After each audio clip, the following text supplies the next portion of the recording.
Hello, everyone. My name is Victor. I am the occult technician, and this is Mind War, episode 7. Thank you for joining me. We're going to pick up where we left off in a book titled Mind War by Dr. Michael Aguino. We are adapting the tactics of Mind War. We are applying those tactics to our personal lives in order to overcome some of the difficulties and challenges we may be facing, and ultimately to heal our mind, body, and spirit. Over the last few episodes, we got into some very technical details. We talked about liminal and subliminal messaging and different types of messages. How can messages be conveyed to us? Liminally, we can almost think of things like advertising. When we see an advertisement for a major corporation's product, we know where it's coming from. We know what the purpose of that message is, that advertisement.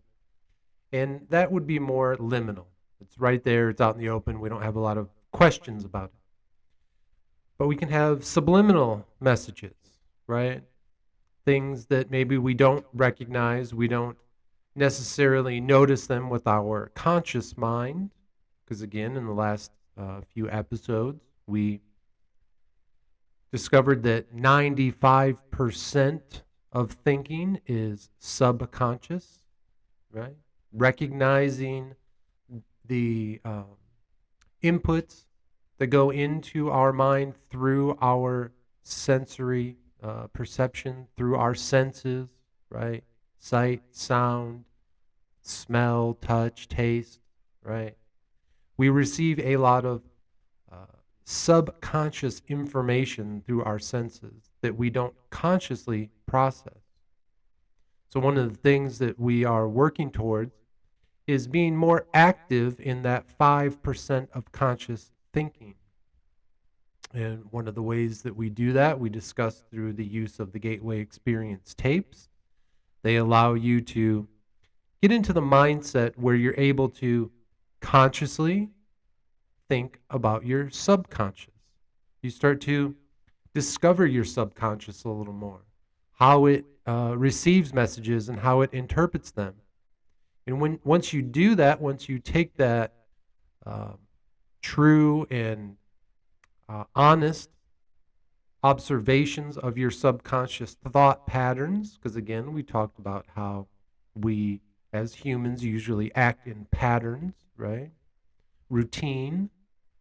Once you dive into your subconscious and get a better understanding of how it reacts to things, that allows you to be a little more active in your conscious thinking. Your conscious thinking can then start to steer and direct your subconscious thinking. Those instincts, right? We can maybe start to overcome some of the ancient instincts that are built into us that cause us unneeded stress.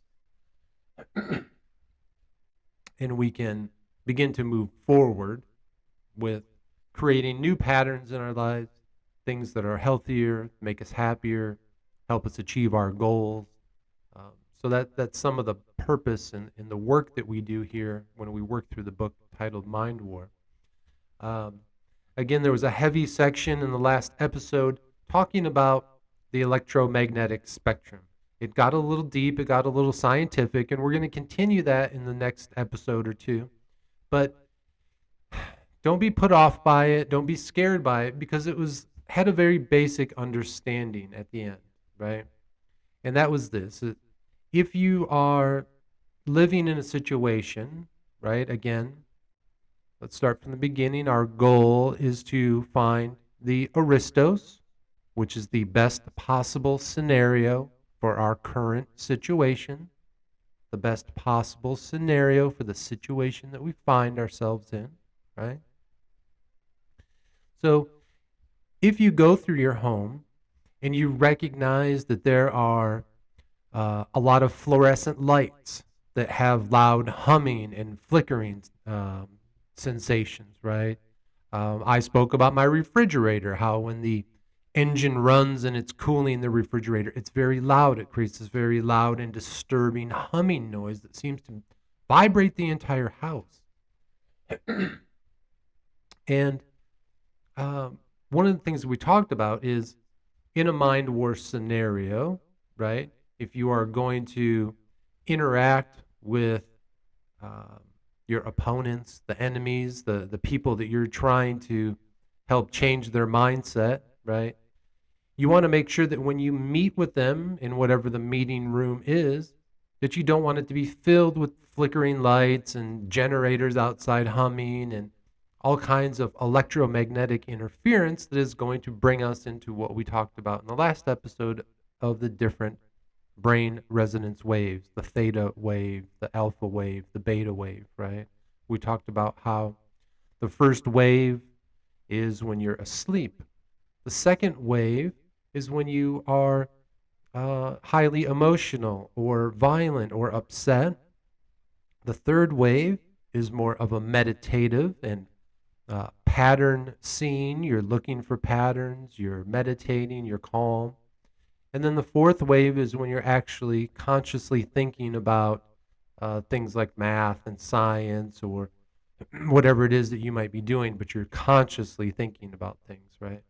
So we want to make sure that even in our daily lives, take a minute to go around the house and look and see where are the uh, irritating electromagnetic fields occurring. And I know all this sounds strange, but ultimately it's these type of things that can really make your living area more comfortable.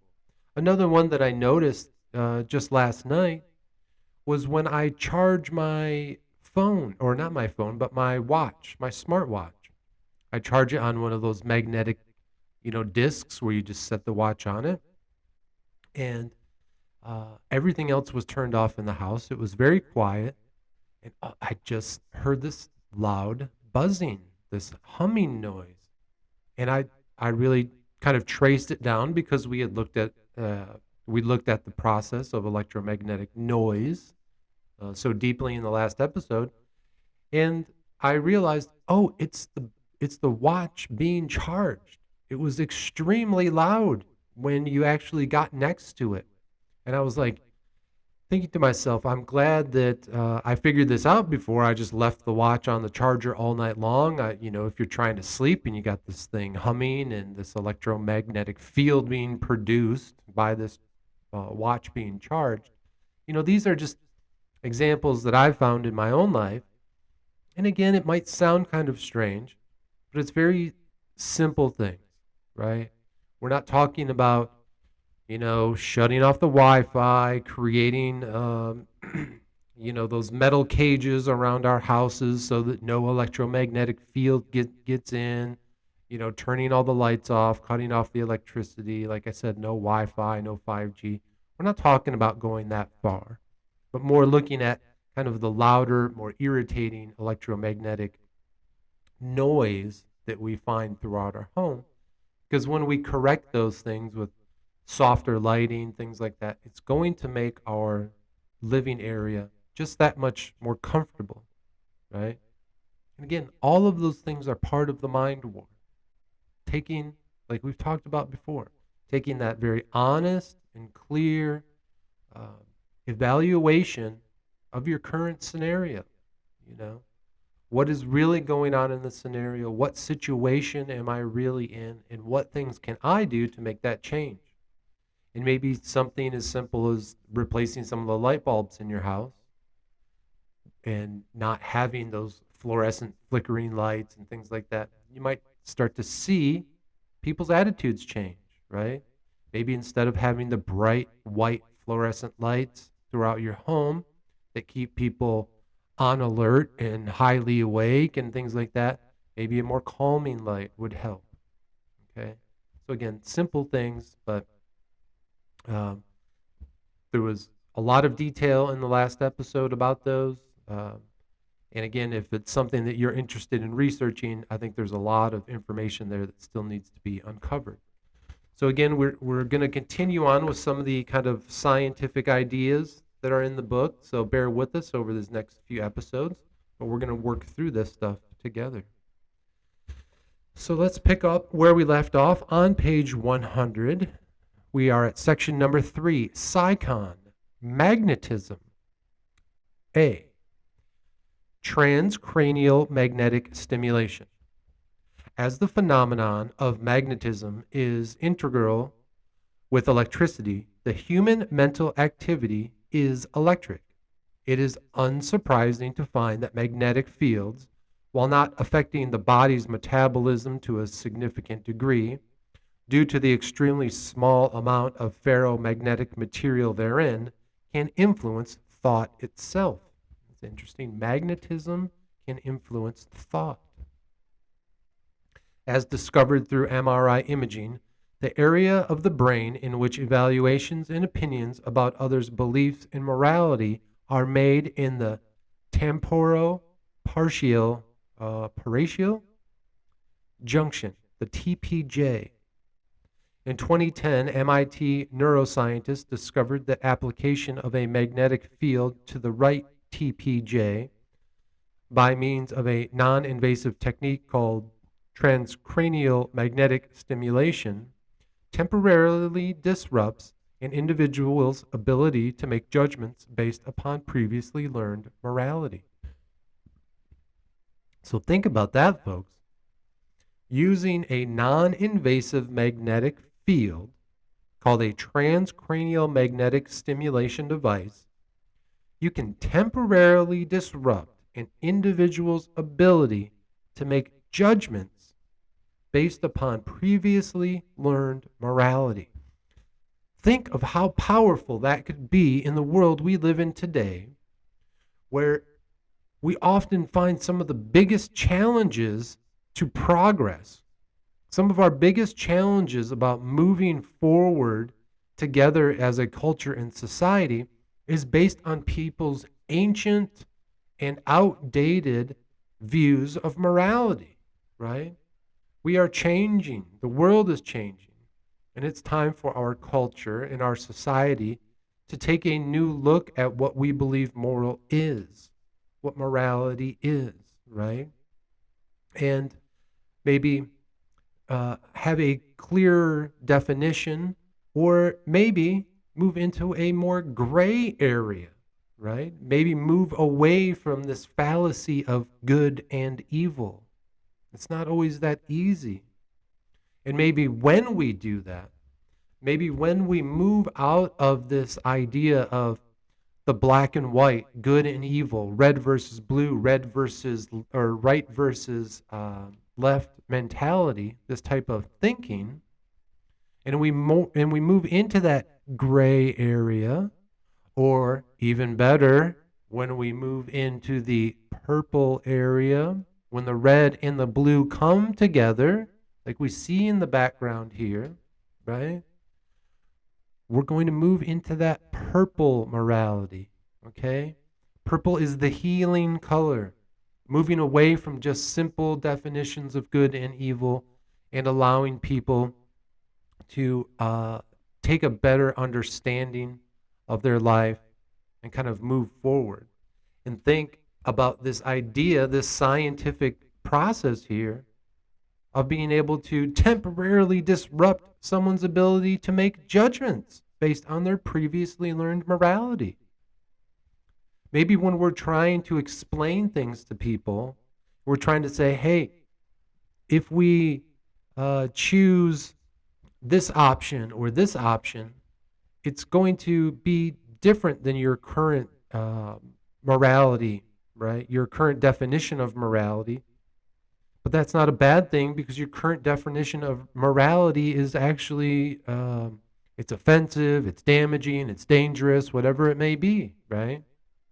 So think if we were able to temporarily disrupt that part of their thinking process while we taught them about the purple healing middle, right? And we said, hey, let's move into this purple phase of living. That could be really interesting. Again, if you're a scientist out there, that's something interesting to study. The transcranial magnetic stimulation, right?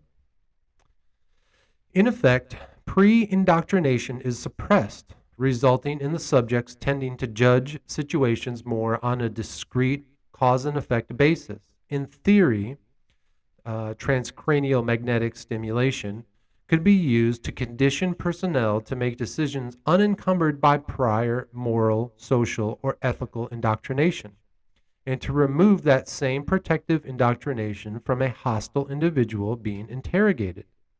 TMS thus approaches in scientific reality the mythical brainwashing of classic conspiracy legend. The present limitations of TMS from a mind war perspective are that its effects are only temporary, and that the magnetic field needs to be precisely created in close proximity to the TPJ, the temporoparietal junction, part of the mind, part of the brain. The establishment of a direct cause and effect relationship between magnetism and morality, however, opens the mind war door to the long sought holy grail of subliminal control, the removal of pre existing moral beliefs. Unlike BWR, which was, let's go back to that. Unlike brain wave resonance, magnetic fields, because again, brain wave resonance is affected by the electromagnetic spectrum. So here we're going to the magnetic fields can be generated and focused directionally in precisely calculated strengths. A precisely configured TMS field directed at hostile humans motivated by intense moral conditioning, as in a deeply held religious belief or irrational political ideology. Oh boy, there is a lot of that in our world still today, unfortunately. This can instantly dismantle or at least substantially weaken this barrier to communication and situational reasoning. So, again, think of that. If we could just temporarily tone down these extreme religious beliefs, these extreme cultural beliefs, the extreme political beliefs that people are, pre-existing thought patterns that have been built into them through generations. Again, right versus left, blue versus red, my team versus your team. We're born into these things. We're raised into these things. These are pre-existing conditions, if you will. And again, being a healing force, that's what we're here to do. That's what mind warriors are here to do. We are a healing force. We're going to heal you, whether you like it or not. All right? So one of the things, again, that this technology could do is just temporarily ease up some of those preconditioned extremes in a person's mind. And maybe, just maybe, open them up to some new ideas. Wouldn't that be wonderful? The 1990s emergent technique of functional magnetic resonance imaging, fMRI, opens new potential for both the reading of human thoughts and the implementation of them, or implantation of them. The fMRI magnetic sensors detect blood flow activity within the brain with such precision and accuracy that the result can be used by a computer to assemble an accurate image of the subject's visualization from a database of standardized components. In reverse, fMRI may eventually be able to transmit them. So what they're talking about here is the functional magnetic resonance imaging, an MRI machine. While it is recording your brain waves, they can calculate those based off of a database of other brain waves that have already been read, that have already been calculated, that have already been determined what their values are. So as you go through and now you're put into the machine and you are thinking and different parts of your mind are lighting up, they can say these are the thought processes that they're having. Very interesting technology. B, magnetic reconnection portals While Mind War has occasion to operate at close interpersonal range where localized magnetic field generators and detectors can be utilized, Mind War's primary function is on the mass distance level. Can the forces and principles of magnetism be applied here? Indeed, they can, but science is only now coming to the threshold of this environment and its potential. The Earth is, among other things, an all enveloping magnet. Most humans know about its poles, which enable a compass to function, but less well known is the array of ultra low frequency waves stretching around the planet between them, forming an electromagnetic network or sheet of ionized gases called the magnetosphere. Ooh, sounds like a superhero. The magnetosphere is the product not only of Earth's own magnetic field waves, but of those projected by the sun, the solar wind, and the plasma, which comprises about 99% of the observable universe. Interesting. In 2012, NASA announced that a system of portals had been identified wherein the MS, which was magnetosphere, and the SW, solar wind, connect and interact, producing magnetic storms and other atmospheric irregularities. So, to think about that real quick, when you're looking at a radar on the Weather Channel and you're seeing the clouds swirl throughout the country as they move from one area to the next, and you see cold air running into hot air, and it's being displayed on the television screen as these swirling, colors, usually green, things like that, right? Now, if you were outside and looking up, you wouldn't actually see that. You wouldn't see the warm air hitting the cold air until it began to form a cloud and then a storm and then a tornado or something like that, right? So we can think of this, the magnetosphere, when it's interacting with these solar winds, right? Those are, again, undetectable to the human eye, but think of having these magnetic storms occurring around us every day. We don't see them, we don't hear them, we don't smell them. Our senses, our normal senses, do not consciously observe them, but our senses may be subconsciously being affected by them.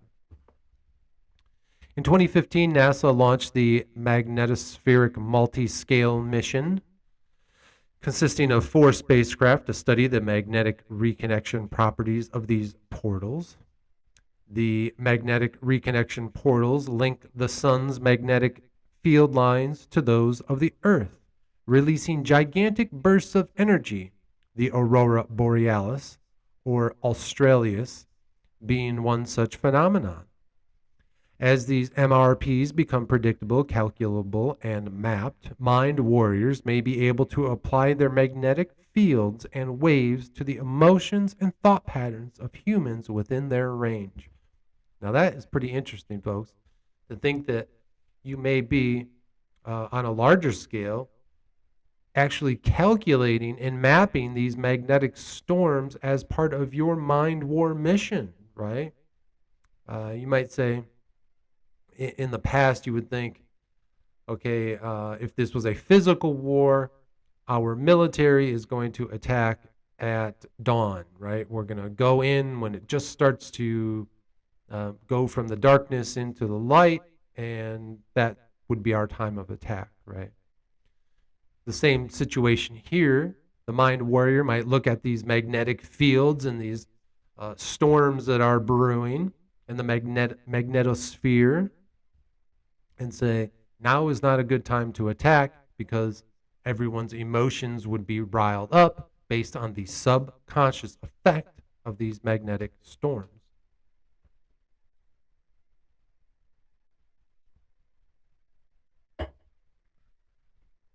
Number 4, PsyCon, chronobiology.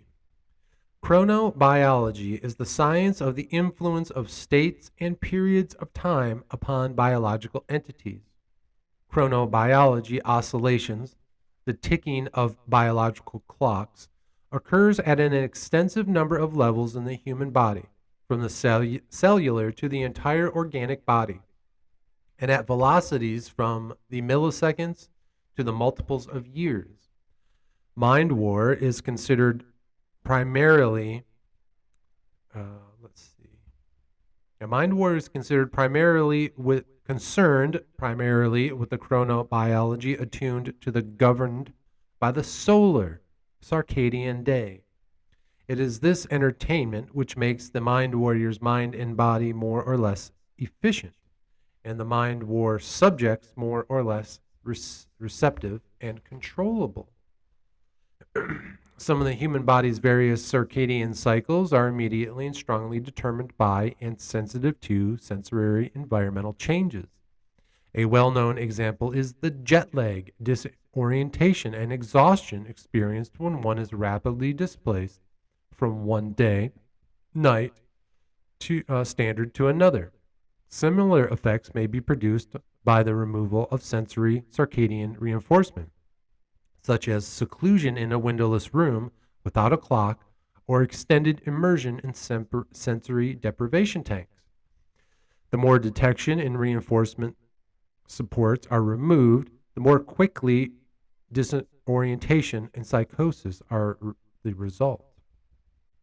Nevertheless, it is not the purpose of mind war to disrupt or destroy mental coherence, but rather to make operatives most alert and efficient at what they do, and their audiences more receptive and impressionable to the mind war campaign. Again, we're just talking about making sure that we are in the best scenario, the Aristos, the best scenario for the current given situation. If the people that you're working with, if you recognize that they are constantly jet lagged, that they are always out of, kind of out of their element, they're always exhausted and things like that, we know that, again, that might be them in the second layer of the, the theta waves, right? Where they are irritated and violent and emotionally upset. And so we need to recognize that and maybe help them get into a better sleeping pattern, into a better circadian rhythm. Personally, for myself, I have moved to a different time zone several years ago. It's been years since I moved out of a different time zone that was 3 hours later. And I'm telling you what, folks, I have never been able to break. Over these last few years, I have been unable to break that time zone cycle. I am still always 3 hours behind everyone else in the area that I live, right? And it can be difficult. My mornings start later and my evenings carry on longer. But for me, in the location that I used to live, that was just the normal circadian rhythm. So that is an example of when you're working with people, how to make sure together you're creating that best, most comfortable scenario when you're working on solutions. Nevertheless, it is not the purpose of mind war to disrupt or destroy mental coherence, but rather to make operatives more elite. Okay. Human circadian phase response curves are generally established for the individual's awake and sleep cycle, as these are the most regular, obvious, and recurrent divisions. Within a waking period, individuals can vary uniquely, though alertness is generally highest after transition from sleep and lowest just prior to the next transition to sleep. Politicians, for example, know that it is best to handle interviews demanding mental alertity in the morning, while scheduling prepared speeches for late in the day when audiences are most vulnerable and passive. As Adolf Hitler wryly observed, a speaker knows that even the time of day his speech is given is important in determining its effectiveness. The same speech, speaker, and subject produce completely different responses at 10 in the morning, at 3 in the afternoon, and in the evening. To make it easy for everyone to attend, I set the meeting for a Sunday morning at 10. The result was catastrophic but extremely instructive. The hall was full and the decor was stunning, but audience response was glacial. Nobody was enthusiastic, and I was profoundly disappointed at failing to establish any relationship, not even the slightest connection with my audience.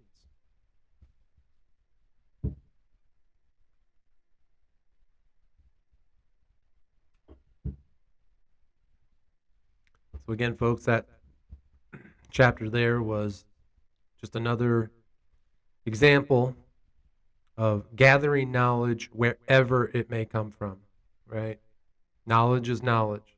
It doesn't matter where it comes from. If it's valuable, we take it. We do not discriminate against knowledge, despite its origin.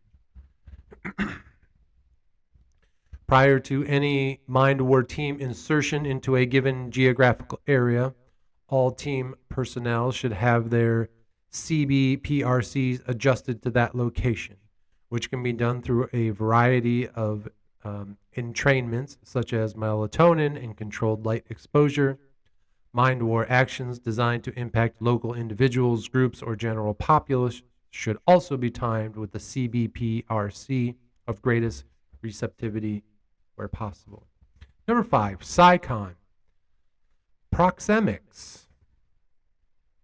Proxemics refers to the interrelated observations and theories of man's use of space as a specialized elaboration of culture. It rejects the usual assumption that all sensory experiences are commonly shared by humans subject to them. People from different cultures inhabit substantially different sensory worlds of conditioned filtering of significant and irrelevant information. Proxemics is usually recognizable in non-human animals who all have a flight distance, the point at which it will flee when approached at a potential predator by a potential predator. Within the flight distance is the critical distance, which, if reached, will trigger the animal to stalk or attack the intruder. So you think about if you're walking up to a bird, right? You may not be able to get as close to a bird as, say, a squirrel or a rabbit or something, that because they are going to have a closer flight distance. You know, as soon as you start to move in their direction, birds are usually out of there, right?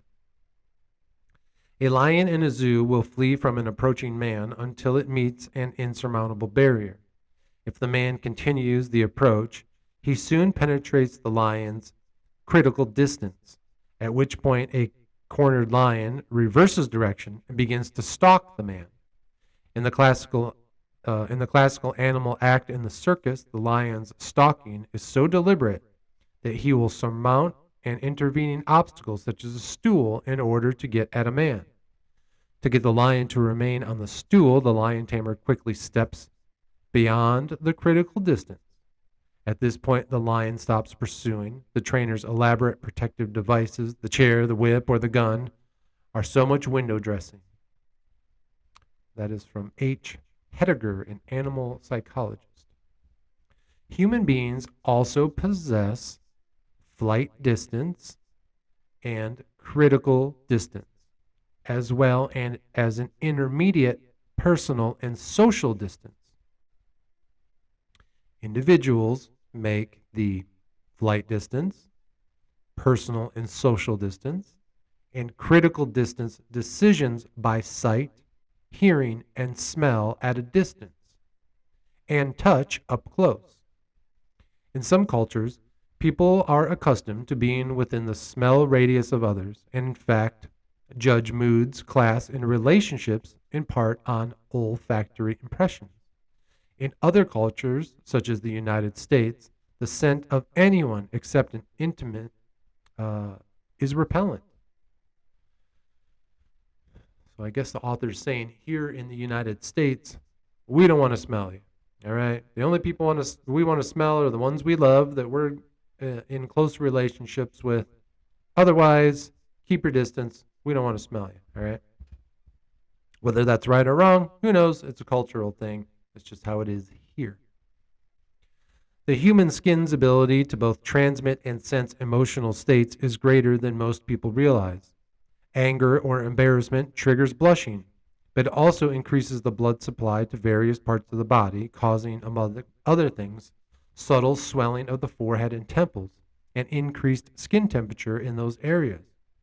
Observers can detect such things by skin based thermal detectors, by more intense olfactory sensation, which is smell, and by visual impact. Heat and space are related. People in a cool, crowded room may feel as cramped as in a hot one. People in a cool, crowded room will not feel as cramped as in a hot one. And that's very true. If you've ever found yourself in some type of a meeting or seminar or something like that, if the room that you're in is nice and cool, then most people can relax and feel more comfortable. But as soon as that heat cranks up, man, it gets very uncomfortable, right? Even photographs and paintings of people create an immediate attitude impression in the viewer, whom they place in their FC, PSD, FD of the subject. The boundary of each human does not end with the skin. Each individual possesses an unseen personal field, or rather, variety of them, which constitutes his or her true boundary. The mind warrior who first detects, then controls such personal fields, thus controls the subject individuals as assuredly as if controlling their conscious personalities. So again, what the author is saying there is one way to, you know, gain control of someone else. I know that's a strange way of talking about it, but it doesn't need to be viewed in a negative way, right? Sometimes gaining control of someone who needs your help, but that person is frustrated and upset and things like that, if you are able to calm them so they can accept your help, you're going to achieve the goal of helping them through their situation, right? And one way that you can do that is by recognizing what the person's boundaries are, what different senses they use in order to determine their fight or flight reactions, their fight or flight triggers, right? They may allow you to get closer to them. They may, because of your smell, they may actually trust you more, right? Whereas someone else, if they smell you, they say, "Hey, back off. You're too close." Those are those types of observations that you can make as a mind warrior when you're working with other people, right? When you're again trying to figure out your aristos, when you're trying to create the best possible scenario in your given situation, and you are understanding, trying to gather more information about how to best work with the people that are in your life.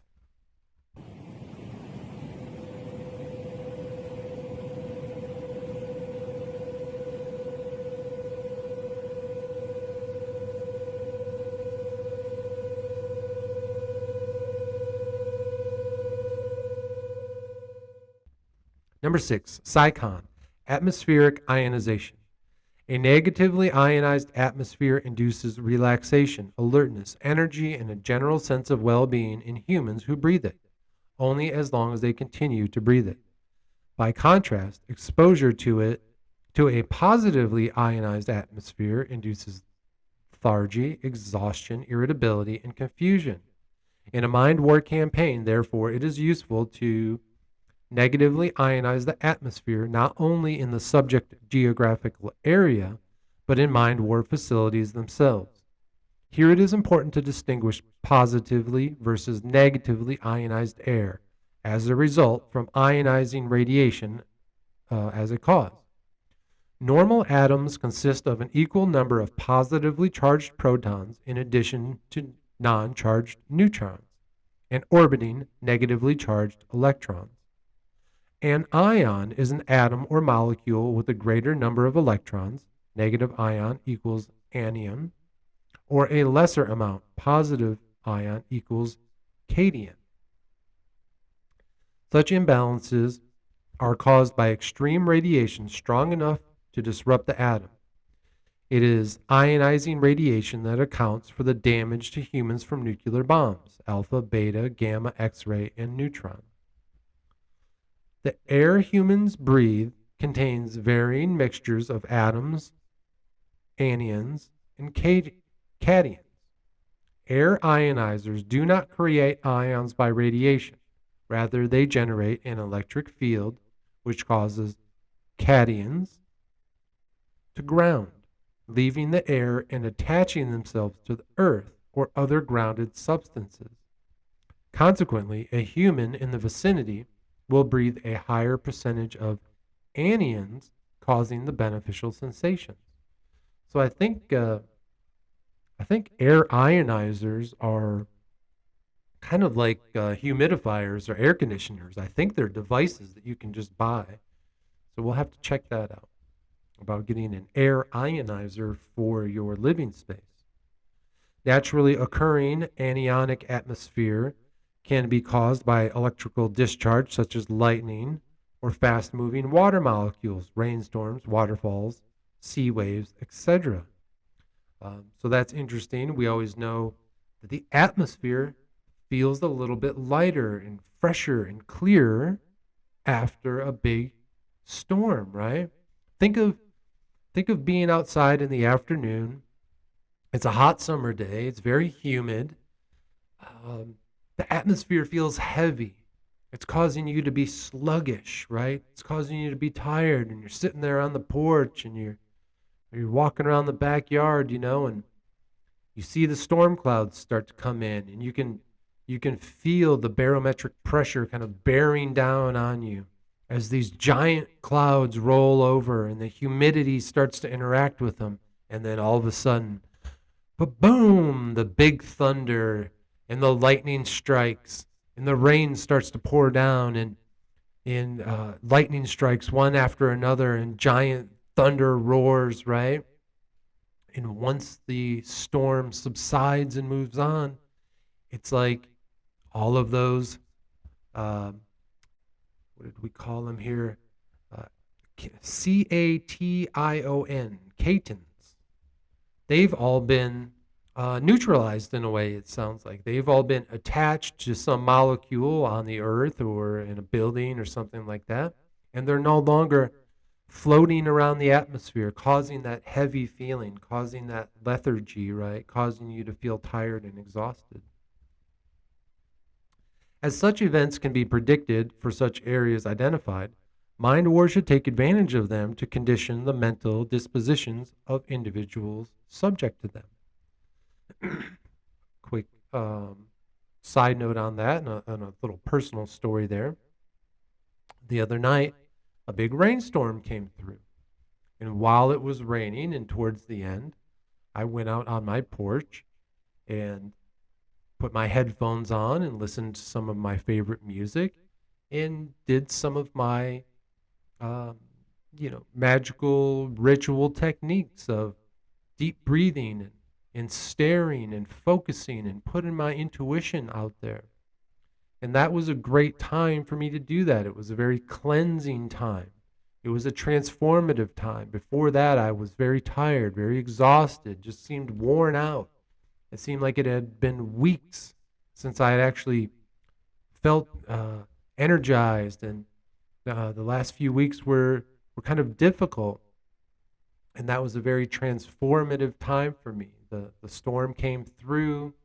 It kind of cleared all of that heaviness away. I was listening to great music that really gets my mind kind of lit up. It was giving me goosebumps. It was those type of feelings when you listen to really good music that touches your heart. It really interacts with your mind.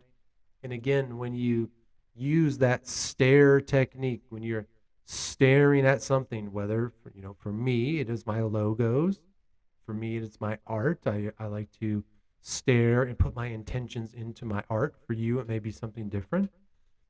But that was very healing. That was just a few days ago, and I have felt much better since, right? So sometimes it's simple things like that. Cationic air results from dry atmospheric conditions and winds, most significantly katabatic and rain shadow winds. A katabatic wind, such as the California Santa Ana, Adriatic Bora, or Japanese Orishi, is a wind that carries high density air from a higher elevation down a slope under the force of gravity. Shadow winds, such as the Alpine Fione and South African Bergwind, result when air driven upslope on a windward side of a mountain range loses its moisture before descending on the far side. Cationic air can also be caused by any high velocity abrasion, such as rough surfaces and sharp angles in air conditioning or ventilating systems. All Mindware environments, both planning, operational, and subject area, should be pre-tested for ionization and adjusted for the people relocated to the anionic insofar as possible. Within closed areas, artificial ionizers can be overtly or covertly employed, and in open areas, devices for creating favorable atmospheric conditions may be both strategically and tactically employed. Uh-oh. I think that was an admittance by the author of Weather Control. Dun dun dun. Insertion of a metaphors team into a subject location, for instance, should be preceded and accompanied by an anionic blanket for the safety and efficiency of the team itself, as well as for the perceived conditioning of persons or groups it encounters. Okay? So again, we're going to look at air ionizers, a device that we can put into our home that can help kind of cleanse the atmosphere the same way that a wonderful thunder and lightning storm does. Number 7, color. In conventional psyop, colors are used culturally and socially with respect to target audiences. Thus, while black is the color of death in the American European countries, white represents it in China, India, Vietnam, and Korea, and so on. While not ignoring such traditional connotations, Mindware is more concerned with color as it directly impacts and influences the human brain as the electromagnetic resonance. The inclusive scientific discipline is that of photobiology, the study of the effects of light on biological systems. The EMS ranges from the theoretical long wave, the length of the universe, to short high frequency waves, a fraction of the size of an atom. While the extremes of the EMS, let me make sure I'm getting EMS correct.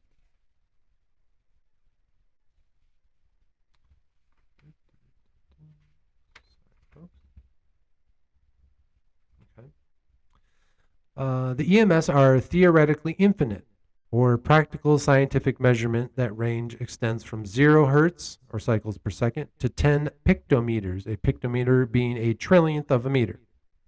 Within the vast range of electromagnetic range, the conscious human senses can detect only the tiny ranges of visible light, heat, and audible sound.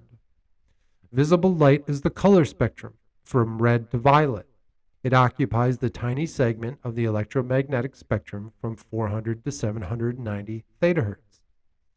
Electromagnetic resonance, capable of exciting the retinal molecules of the human eye. In fact, humans can see only 3 actual colors, red, green, and blue, because the retina contains photoreceptors for just those colors.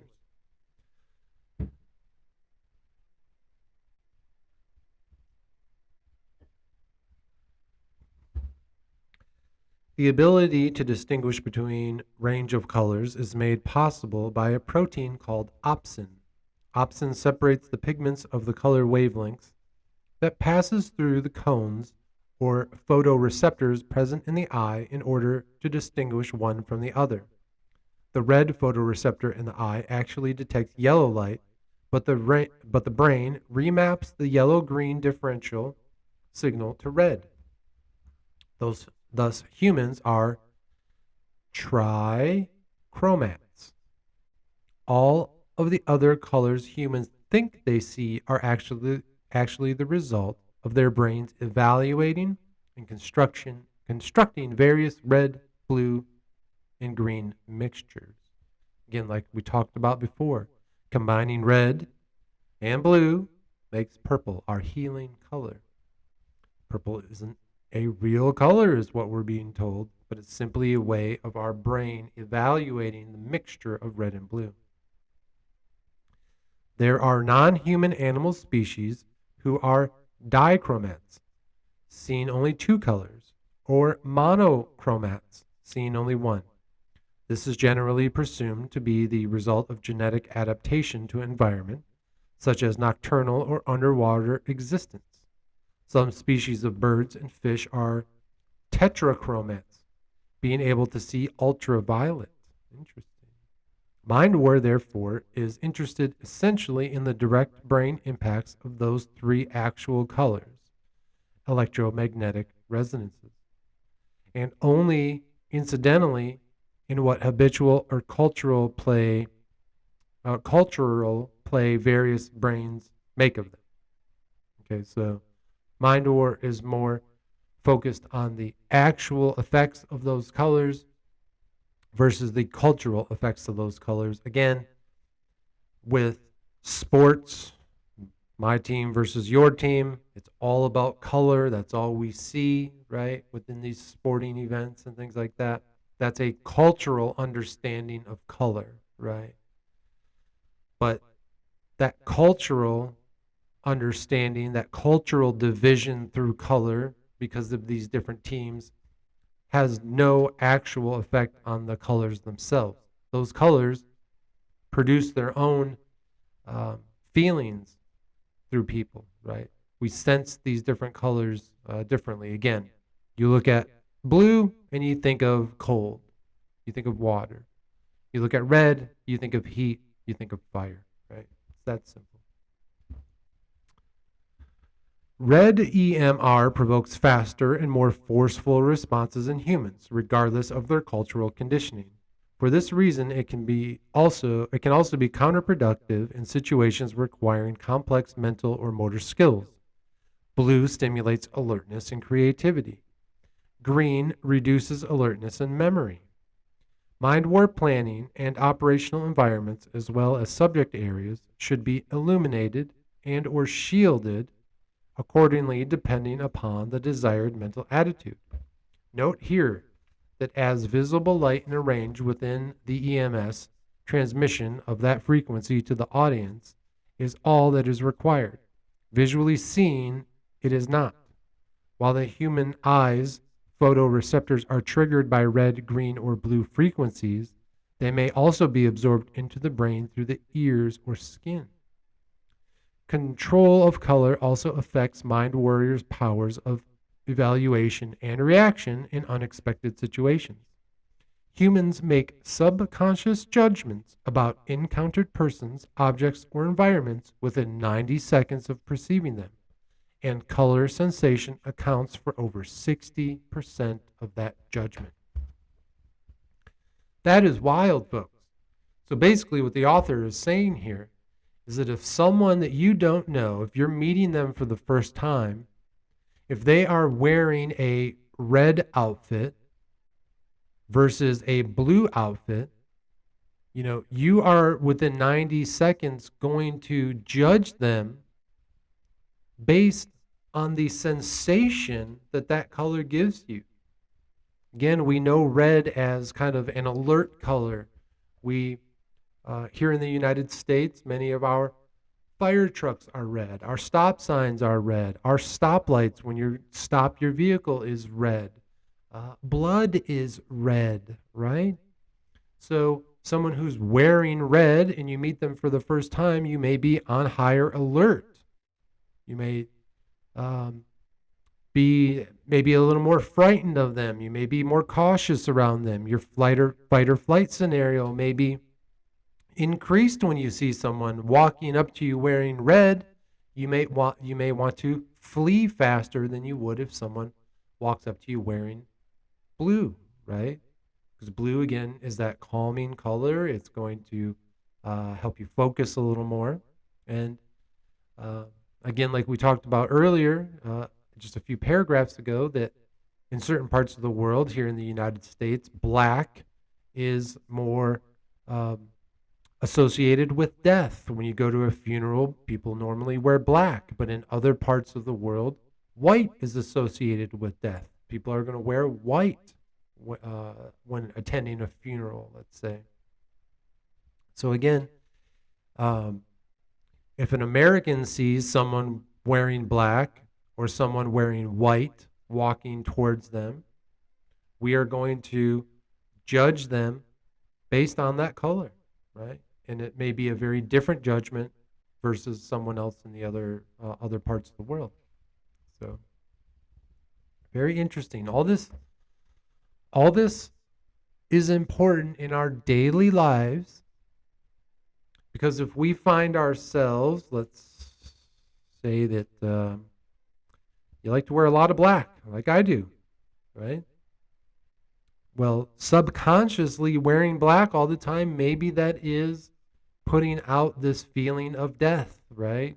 Maybe people, when they see you, they are perceiving this death um, subconsciously. Um, Again, it's just a cultural thing. For me, I think of black as an empathetic color because black absorbs all of the different spectrums of light, right? Black is a warming color. When you wear black outside in the sun, you're going to warm up. White is a reflective color. It reflects all the different light spectrums, right? Nothing gets through it. White is a cool color, right? So for me, uh, a lot of the times you hear that we're supposed to be illuminated, full of this white light and all of that. And to me, that is like putting your shields up.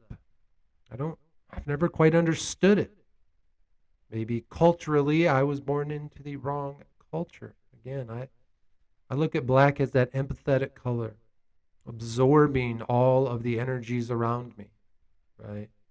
Being empathetic and um, welcoming and absorbing other people's feelings and thoughts as a way to help better understand who they are.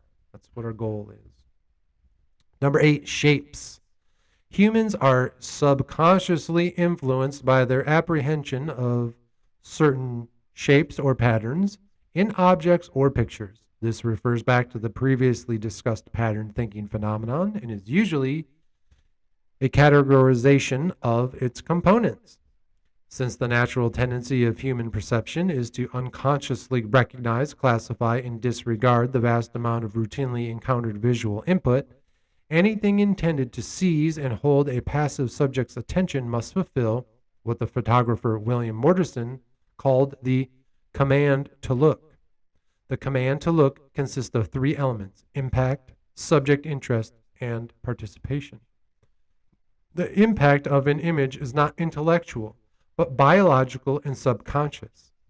It is essentially a reaction to the sudden perception of danger, signaled by certain shapes, angles, or patterns which are inherently alarming and destabilizing. There are 4 basic types of these. Number 1, the diagonal, like the lightning bolt, something that moves swiftly with determination. 2, the S-curve, the snake, something that approaches in a slithering fashion, or the curves of the body, especially female, the line of beauty. Number 3, triangle combinations. Makes you think of a blade, sharp points, or teeth, the threat of sharpness. And number 4, compact dominant mass, large animal or trapezoid, a massive block in one's path. Okay, folks. Now, while I was reading that, I don't know if you recognized, again, the logos that you see on the screen today. We have the triangle American flag in front of me. And then we have my circular, what I like to think of as um, a reflective uh, logo, right? The logo behind me represents what I saw in I saw the reflection of tree branches in a bowl of water. These black lines here represent those tree branches. The reason I made this symbol, as you see behind me and in my art, you've seen on the wall to my left here, all the different designs that I've made. This is meant to represent the upside down world of that show Stranger Things. It's meant to represent the world inside the black mirror, right? It's meant to represent the abyss. Okay, these different dimensions, if you will. Okay, so let's look at a few things. The diagonal and the triangle. We see that in the triangular American flag logo. When you look at it, you see a lot of points. Again, points we can um, ultimately come and by a lot, because of instinct, make us think of a threat or a blade or something sharp, right? And for our culture here in the United States, we often think of the triangle or the pyramid as hierarchy, right? The different hierarchies that we live in. And that is something I truly wanted represented in the logo, the USA triangular or USA pyramid design that I made there, right? In the logo behind me, we see the S curve. So we have the circle, which is the dominant mass, right? Circles are very important in the human mindset. They represent portals. This one can represent a mass that is very large. And within it, we have the S curves, which make us think of something slithering like the snake or the curves of the body, these natural curves that occur, right? So again, all of these different categories, these 4 different basic types of shapes, I used in my logos subconsciously when I designed them. I didn't necessarily design these things consciously thinking about this. And this, kind of a side note, is one of the real amazing things that I've experienced throughout my research over these last 2 years, is that often things that I did that just came instinctually to me, that were very intuitive to me, and I would end up reading about them in books and saying, hey, this is something very important. You created something subconsciously, but here's why you did it. And the why is a very important piece, right? It's very powerful. It's liminal and subliminal. Right? A constructed mind war image will contain combinations of these, included with or integrated within the superficial image to seize and hold the viewer's attention.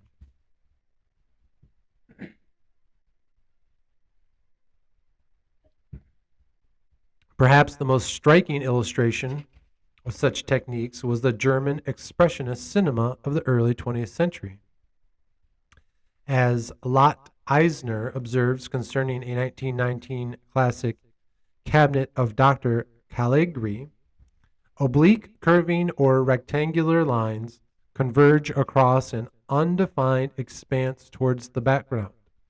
A wall skirted by the silhouette of Caesar, the somnambulist, the slim ridge of the roof he darts along bearing his prey, and the steep paths he scales in his flight. The expressionismus und Film Rudolf Kurz points out that these curves and slanting lines have a meaning which is decidedly metaphysical. For the psychic, reaction caused in the spectator by oblique lines is entirely different from that caused in him by straight lines. Similarly, unexpected curves in sudden ups and downs provoke emotions quite different from those induced by harmonious and gentle gradients. But what matters is to create states of anxiety and terror. The diversity of planes has only secondary importance. So before we go on there, very interesting to think about just specific shapes and different line sets can really cause emotions in human beings, right? If you were able to design something that looked like you were kind of walking towards the edge of a cliff or something, that's going to strike emotion in the human mind. In Gustav Meyrick's Golem, the houses in the Prague ghetto, which have sprouted like weeds, seem to have an insidious life of their own. When the autumn evening mists stagnate in the streets and veil their imperceptible grimace. In some mysterious way, these streets contrive to abjure their life and feelings during the daytime, and lend them instead to their inhabitants, those enigmatic creatures who wander aimlessly around, feebly animated by an invisible magnetic current. But at night the houses reclaim their life with interest from their unreal inhabitants. They stiffen, and their sly faces fill with malevolence. The doors become gaping maws and shrieking gullets. The dynamic force of objects howls their desire to be created, Kurtz declared, and this is the explanation of the overpowering obsessiveness of the Caligari sets. Once attracted, that attention must be changed to interest, which is accomplished by the excitement of emotional pattern thinking. The strongest of such themes are sex, sentiment, and wonder, and time-tested staples of the entertainment and advertising industries. In Mind War, it is simply a matter of including one or more of these features in the image or message. Finally, and of course most importantly, in Mind War, the viewer's perception of reality and consequent behavior must be transformed by exposure to the attraction of the image. This third CTL element, participation, results from the inclusion of geometric alignments which draw the eye of the viewer along and into the constructed patterns, making them indistinguishable from what the viewer subsequently considers to be his original values, opinions, and dispositions. Okay.